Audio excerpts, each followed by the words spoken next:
maus hábitos, sedentarismo, má alimentação, conflitos emocionais, obesidade, diabetes. pancreatite.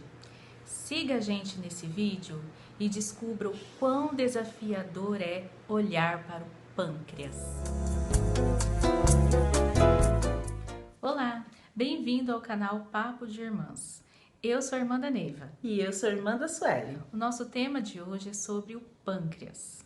O pâncreas, que é esse órgão localizado ali na cavidade abdominal, logo abaixo do diafragma, atrás do estômago, né? Alongadinho, mede mais ou menos de 15 a 25 centímetros. Então, como ele é assim, compridinho, ele é grande, né? ele é compridinho, né? Ele se relaciona de um lado com o estômago, do outro lado com o duodeno, e tem várias conexões com várias estruturas no nosso corpo. Então, como ele é uma glândula mista, ele participa do processo digestivo, ele auxilia o fígado na quebra de gordura, né? E ele também produz hormônios com a função de regular os níveis de glicose no sangue, que isso é o mais conhecido, né? Então, o pâncreas é o responsável pela produção de insulina, que todo mundo já ouviu falar esse nome. Com certeza. E o hormônio também chamado glucagon, que já não é tão familiar se ouvir. Mas um depende do outro, porque os dois fazem lindamente o controle dos níveis de glicose no sangue, que é o que é chamado de homeostasia. Então, eles trabalhando em equilíbrio, fica tudo bem, a gente não fica com os níveis altos e nem com os níveis baixos. Quando a gente fica muito tempo sem comer, em jejum, os níveis de glicose no sangue naturalmente abaixam, né? Então, poderia acontecer o que se chama de hipoglicemia. Para que isso não aconteça, o pâncreas entra em ação e secreta dentro do sangue o hormônio glucagon, que vem e aumenta esse nível de glicose e faz com que fique tudo bem até a gente conseguir comer. Em contrapartida, logo depois que a gente come, os níveis de glicose aumentam pela ingestão dos carboidratos que a gente faz também. Muitos carboidratos. Né? E aí, a insulina produzida pelo pâncreas entra lá no sangue, controla esse nível, leva a glicose para dentro da célula, transforma em energia ou armazena em forma de gordura. E assim, a homeostase, o equilíbrio acontece no nosso corpo. Ai, que lindo. Lindo mesmo. E isso é saúde. Quando isso não acontece, o corpo adoece, né? E uma das doenças mais conhecidas é o diabetes, né? E o diabetes, ele tem características, né? O diabetes mellitus, tipo 1 e tipo 2. Quando ele é o tipo 1, a glândula não consegue produzir esses hormônios, sabe? Ela não tem uma função boa de produzir esses hormônios. Então, esse equilíbrio não acontece. Então, quando se é diabetes do tipo 1, precisa ser introduzido esses hormônios na pessoa, que são os conhecidos insulinos dependentes. Certo. Quando é diabetes do tipo 2, o órgão, a glândula, ela consegue realizar a função dela. No entanto, não acontece essas trocas, né? Então, tá lá o hormônio, mas não tá conseguindo transportar para dentro da célula e os níveis de glicose viram uma bagunça dentro do nosso corpo. Então, esses são chamados insulinos resistentes. Geralmente, quem é do tipo 2, tudo isso acontece por maus hábitos, né? Então, má alimentação, sedentarismo, a gente não se cuidar pode levar a um diabetes do tipo 2. O diabetes do tipo 1, geralmente é aquele diabetes da infância, onde a criança já nasce com esse distúrbio. Então, como a gente pode identificar?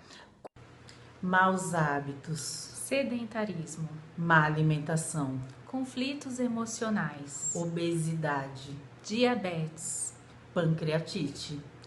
Siga a gente nesse vídeo e descubra o quão desafiador é olhar para o pâncreas. Quando uma criança começa a apresentar sintomas de fazer xixi toda hora, de toda hora estar com sede, de estar muito cansada e perder peso sem explicação, são sinais que podem, né, já sugerir o diabetes.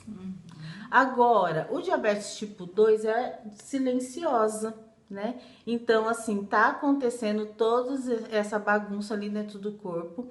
E quando começam a aparecer os sintomas, é porque a doença provavelmente já está instalada, né? Nossa, que coisa, né? E com relação à parte emocional do pâncreas, por ser uma glândula mista, né, que faz parte tanto do processo digestivo quanto hormonal, então os conflitos são muito parecidos com aqueles que a gente já vem falando: estômago, fígado. Então, quais são as intestino, verdade. Então, quais são as especificidades do pâncreas?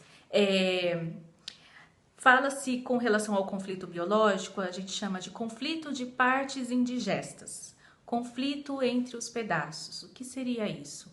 Quando a pessoa viveu algum conflito inesperado, repentino, relacionado a, por exemplo, uma herança, uma parte que era sua que lhe cabia e gerou conflito. Que mais? Herança, uma parte na questão financeira, né? Um dinheiro que deveria vir e não veio, mas que era para ser seu. E sempre quando há divisões, né? Principalmente na família, isso acontece muito. De repente, quando alguém morre E tem que e tem que partilhar a casa, as coisas, e aí vem os conflitos da família, né? Então a gente chama de conflitos de partes indigestas ou conflitos entre os pedaços. Outro conflito também que está relacionado ao pâncreas é o conflito de raiva territorial masculina, que a gente também falou um pouco do fígado, né?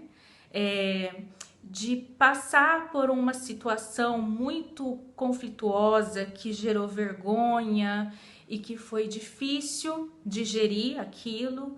Isso gera um conflito, né, no âmbito masculino e pode estar aí afetando esse órgão, o pâncreas. Também tem a conflito de identidade feminino, mas aí envolve tantas coisas, Neiva. Envolve a questão de lateralidade, de gênero, hormonal. Então, de repente, às vezes uma mulher, por exemplo, que passou por uma situação de separação ou então perdeu o marido e agora ela tem que lidar com o sustento dos filhos, da casa, ela tem que ser aquela mulher de pai e mãe, né? Mãe e pai, fala. O chefe da família. Então, ela está vivendo um momento muito masculino. Então, ela também pode entrar dentro desse conflito de raiva territorial masculina. Por isso é tão desafiador desvendar o pâncreas, né? A gente sugere que se você se identifica com tudo isso aqui que a gente está falando, apesar de ser meio confuso, misturar as questões, procure um profissional que entenda das leis biológicas, né? Da nova medicina germânica. A gente tem várias linhas, né, que são seguidas, mas é basicamente por aí. É interessante procurar um profissional que saiba nos detalhes caracterizar se é um conflito de fígado, por exemplo, ou se é um conflito de pâncreas. Sabe uma coisa que é bem legal, só que dá para diferir? O conflito é parecido, no entanto, o fígado, ele refere uma dor no ombro direito. O pâncreas refere uma dor no ombro esquerdo, por conta da localização anatômica dele. Então aí já fica mais fácil desvendar, né? Desvendar. É fígado ou é pâncreas? Porque o corpo, ele te dá sinais. Olha só que coisa mais linda, né? Então, perceber o corpo e perceber também o contexto que você viveu. Suelen, mas então quer dizer que agora eu tô tendo problemas com a minha família com relação à herança, mas eu não tô sentindo nada disso. Mas pode vir a desenvolver daqui a algum tempo, até mesmo daqui a alguns anos, né? Então, de você perceber o contexto o que essa pessoa viveu ou o que essa pessoa está vivendo e como o corpo está respondendo a isso. Então, como a Neiva disse, é muito interessante você procurar um profissional que vai te proporcionar conhecer melhor, né? Um médico, um terapeuta, enfim, né? De buscar o conhecimento nesse sentido mesmo. E o pâncreas tem que olhar para ele com muito amor e muito zelo, porque como eu disse lá no comecinho do vídeo, o tipo 2 é silencioso. Então, quando ele vem mostrar que está sendo comprometido, já pode estar havendo complicações. E é o mais fácil de se tratar, porque é só mudar alguns hábitos e você já consegue controlar e regular essa homeostase dentro do seu corpo, né? Então, um pâncreas que não é bem tratado pode ter como complicações comprometimento dos rins, comprometimento vascular, né? Atrapalha essa sensibilidade de extremidades, que seria um comprometimento nervoso, pode atrapalhar na cicatrização. Então, olha quantas complicações, né, o distúrbio desse órgão pode acarretar. Certo, gente. Então, é esse olhar que a gente está trazendo pro pâncreas hoje, né?